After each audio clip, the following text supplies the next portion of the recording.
po nga samuyang ngunya napiga hahampang na kaso na nadesisyonan nga ni po na kami nagkaigwa ki desisyon na apat na kagawad guilty for simple misconduct. So iyo po ini so daimi po pag-attender kang flag ceremony bako dahil habu mi kundi dahil nagkaigwa po ki mga rason nata po day kami nag-attender kang flag ceremony. Ayun. Okay, kagawad. And para po na po ining pag-urulayan man niya to. Inoton ko muna siguro kagawad ining pagbaba ng suspension sa Saindo with the reason is simple misconduct. And ito nabanggitan mo na din kagawad ano si pinaka-reason tano yan day pag-attend sa flag ceremony ang naging rason kay naging desisyon po kan sangguniang paglusod. Yes, Sir Eman. Nagpuo ng issue po, and kung mahihiling po, bako man po gabos na flag ceremony, dahil po kami nag-attender. Nagkataon lang, na kang 2024, iyon na po yan so pag-start ni CAP, kang paggamit kang flag ceremony as platform, kang pagsupog po sa muya, especially po sa kuya. So, the moment na nahihiling ko, tabi, Sir Eman, na ang flag ceremony nagagamit bako lang totally pag flag ceremony, kundi nagigiining hakbang para i-humiliate or isupog ang sarong member kang barangay council, which is ako po ito. So kung igwa po ko ta kaming mga issue as a leader ng sarong barangay, day po dapat diskusyon sa entablado. So pwede po gamiton ang sesyon kung igwaman po kami ki mga dai pagkakairintindihan, alagad nagiging platform ni CAP ang flag ceremony kung kaya dai po talaga na ako nag-start mag-attend kasi the moment na yaon ang sakuyang presence, the moment na nagiging magana ang pagiging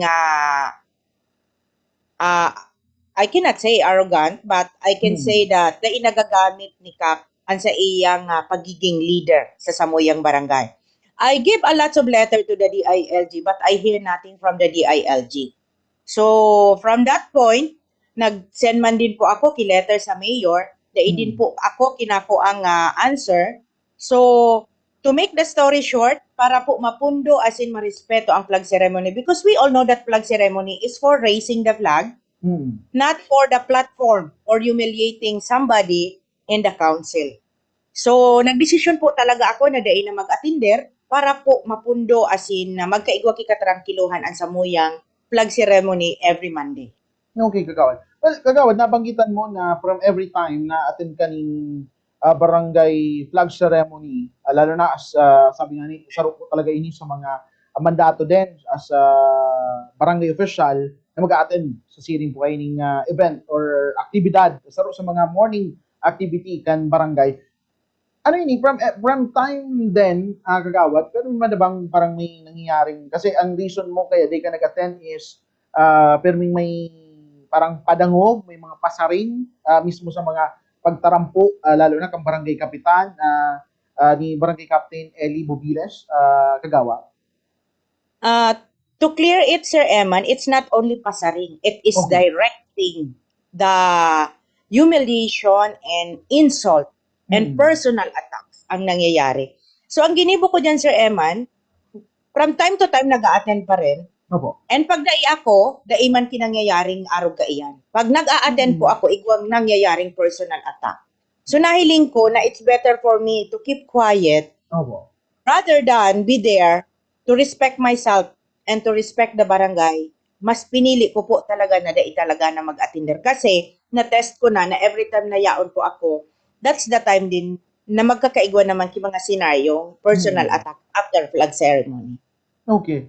Hindi, gagawad. Kasi, araw kayo niya, sa siring kayo ng sitwasyon na mas ginusto na lang nindo na day mag-attend digdi. Ano ba digdi kagawad? Si other kagawads din, parang as ini rin si Rason, ano ba ini kaparehas po niya to or mas nainot kita kasi I know kagawad di man sa pag ano po tabi sa parte mo pero kumbaga halos nahiling ko din sa social media niya to na si ano talaga may abot kayo ni may mga nangyayari po na talagang di pagkakaunan nito ni Cap Eli Bobiles pero di kagawad tanong pati si Tulo kumbaga, anini kagawad, nagkasurin ni nagpuon, na day na rin mag-attend po ang tulo. Nakagawad ako.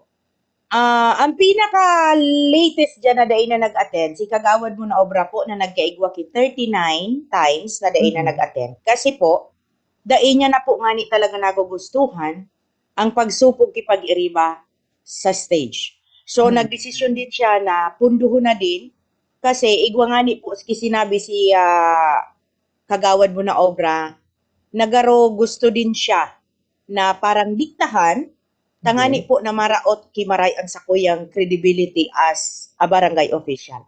Siguro naisip man po kang kairibanan ko bilang lalaki na magrespeto sa kuya bilang babayi, mas pinili niya na din po talagang dai na mag-attende. Kasi, ining mga pag-iriba ko, siyempre po may mga agom na babayi, may aking babayi.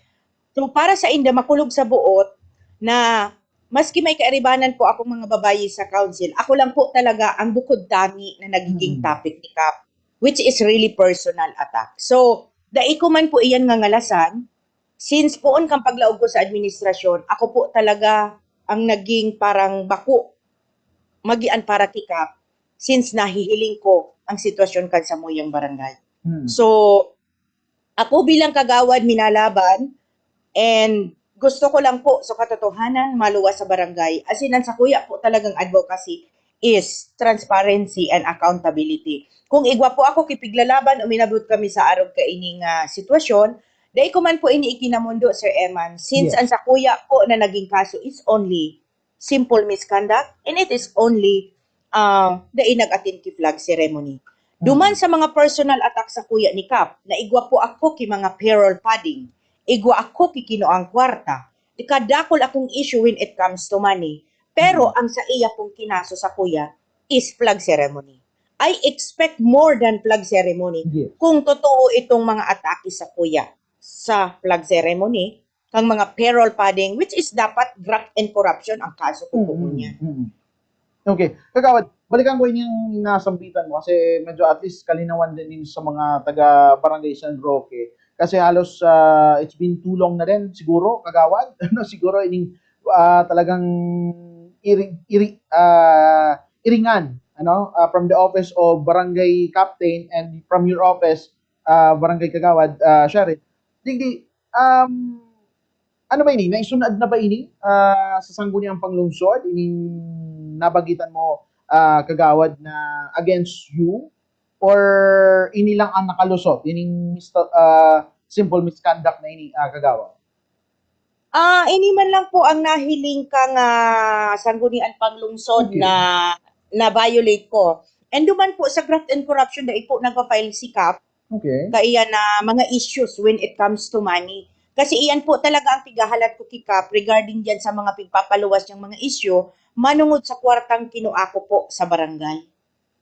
Okay, kagawad. And kagawad, after po kay itong pagluwas kay itong suspension order, ini ano rin po si implementasyon kay ini para lang sa ano ba start na now o start upon pagluwas kay ito or may naka-specified na date naman na suspension? Upon receiving, Sir Eman, na-receive mi po kahapon and kung dai po ako nasa sala, nag-i-start po kasuugmaan sa muyang suspension right after we receive the order from the mayor's office. Okay. And kagawad, kamo kunyan as suspended, ano kunyan na parang sa tuyang move muna, balik muna kita as syempre family matters muna, kagawad, or may man kita, kumbaga still service pa din, miski na bako na kita muna, suspended muna kita, kagawad. Well, as a business person, nakafocus po ako sa negosyo actually. Pero dahil tapigahali sa isip ta ang mga public service na pwede tang itao, although limited, kasi dahil po kita ma-session, ngunya na bulan, dahil po kita pwedeng magpabarangay para mag-participate sa anuman na activity.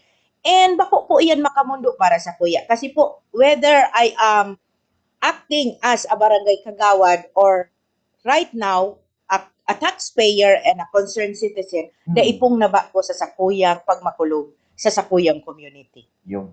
Alright. Okay, kagawad. And kagawad, hindi what's next? Lalo na, kasi aram ko, pagkaramdam ko last na ulay niya to, itong sa issue pa kay itong suspension kay ito ni Barangay Captain Eli Bobiles.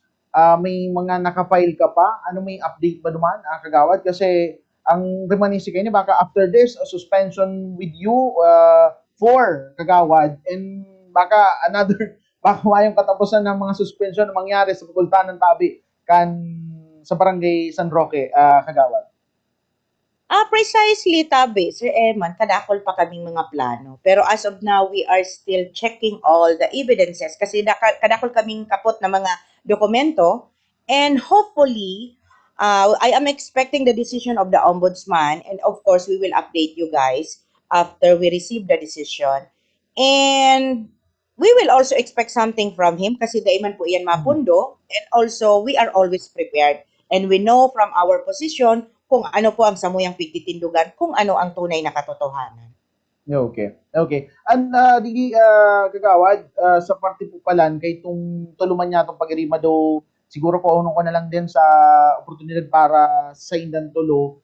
Ano man po si kumbaga reaksyon ni digdi, ano pa po si napag-urulayan nindong apat po gabos na mga suspended kagawads.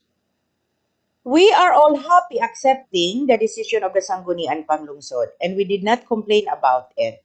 And what we are expecting when we are back for attending the flag ceremony in the future, we are expecting a more decent kind of flag ceremony. So, of course, pag the same ang nangyari, it will be another problem na ang personal attack or the flag ceremony is not used properly. So, we will have an action about it. Although the Sangguniang Panglungsod advised us why we did not file a case against about paninirang puri. Because we focus on something more important, not about administrative cases only. We focus on a criminal cases that will give a nice punishment. Yun. Okay. And digdi kagawad,